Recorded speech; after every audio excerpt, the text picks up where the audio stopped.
السلام علیکم ورحمۃ اللہ وبرکاتہ۔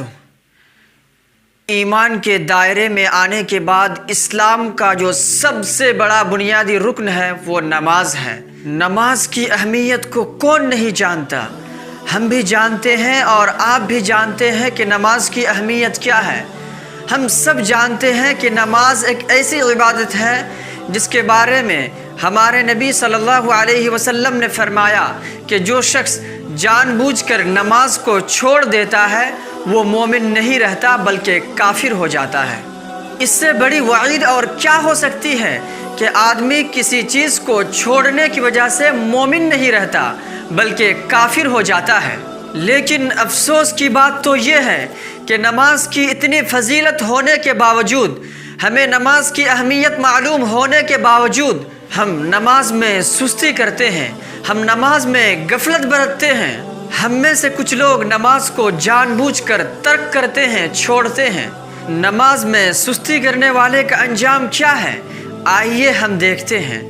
ہمارے اور آپ کے نبی محمد صلی اللہ علیہ وسلم فرماتے ہیں کہ ہمارے پاس دو شخص آئے، وہ مجھے لے کر چلے اور چلتے چلتے ایک ایسی جگہ پہنچے جہاں میں نے دیکھا کہ ایک شخص لیٹا ہوا ہے اور دوسرا شخص اس کے سرہانے پتھر لیے کھڑا ہے۔ وہ شخص اس پتھر کو اس لیٹے ہوئے شخص کے سر پر مارتا ہے، جس کی وجہ سے اس لیٹے ہوئے شخص کا سر چور چور ہو جاتا ہے اور وہ پتھر دور جا کے گرتا ہے۔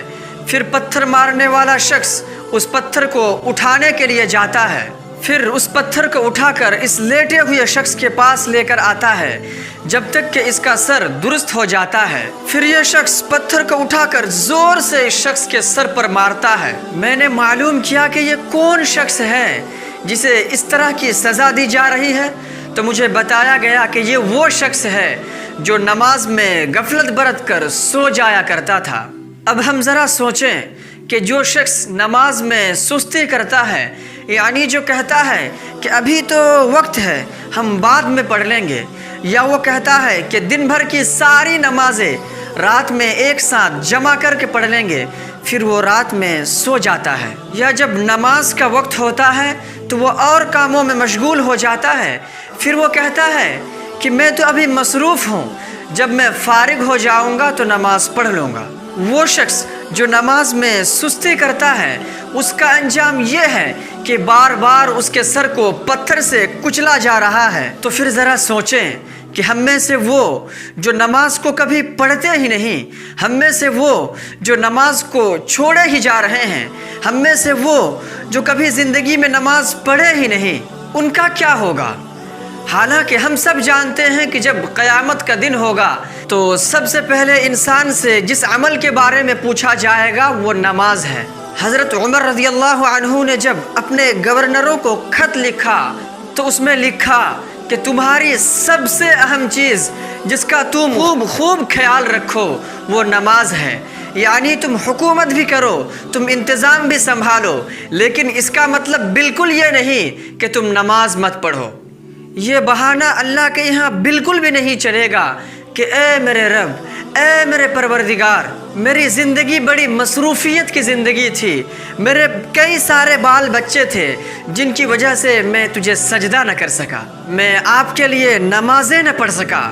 اللہ کے یہاں کوئی عذر نہیں چلے گا، کیونکہ اللہ نے انسان کو مہلت دے رکھی ہے کہ اگر تم کھڑے ہو کر نماز نہیں پڑھ سکتے تو بیٹھ کر پڑھو، اگر تم بیٹھ کر بھی نماز نہیں پڑھ سکتے تو لیٹ کر پڑھو، یعنی کسی بھی حالت میں نماز معاف نہیں ہے۔ حتیٰ کہ جب مومنین جہاد میں ہوتے تھے اس وقت بھی نماز معاف نہیں۔ اس وقت کا حکم یہ تھا کہ کچھ فوجی نماز پڑھے اور کچھ فوجی دشمنوں کے ساتھ لڑتے رہے، یعنی جہاد جیسی افراتفری کی حالت میں بھی نماز معاف نہیں ہے۔ اللہ رب العزت نے جب سورہ بقرہ کے اندر طلاق کے حکم کو بیان کیا تو درمیان میں ایک آیت دی، حافظوا علی الصلوات والصلاة الوسطی، کہ تم نماز کی حفاظت کرو، یعنی جب طلاق کا معاملہ چل رہا ہو، دونوں خاندان اجڑ رہے ہوں، دونوں دل ٹوٹ رہے ہوں، اس وقت بھی نماز معاف نہیں ہے۔ ہم چھوٹے سے چھوٹے بہانہ بنا کر جس چیز کو سب سے پہلے چھوڑتے ہیں وہ نماز ہے۔ ہم اچھی طرح جان لیں کہ یہی نماز ہمیں قبر کے عذاب سے نجات دلائے گی۔ اگر ہم چاہتے ہیں کہ اللہ رب العزت ہماری پرواہ کرے تو ہمیں ضرورت ہے اس بات کی کہ ہم نماز کی حفاظت کریں، کیونکہ جو شخص نماز کی حفاظت نہیں کرتا اللہ کو کوئی پرواہ نہیں کہ وہ مر جائے، لٹ جائے، ہلاک ہو جائے یا قتل ہو جائے۔ آئیے ہم نماز کی حفاظت کرتے ہیں۔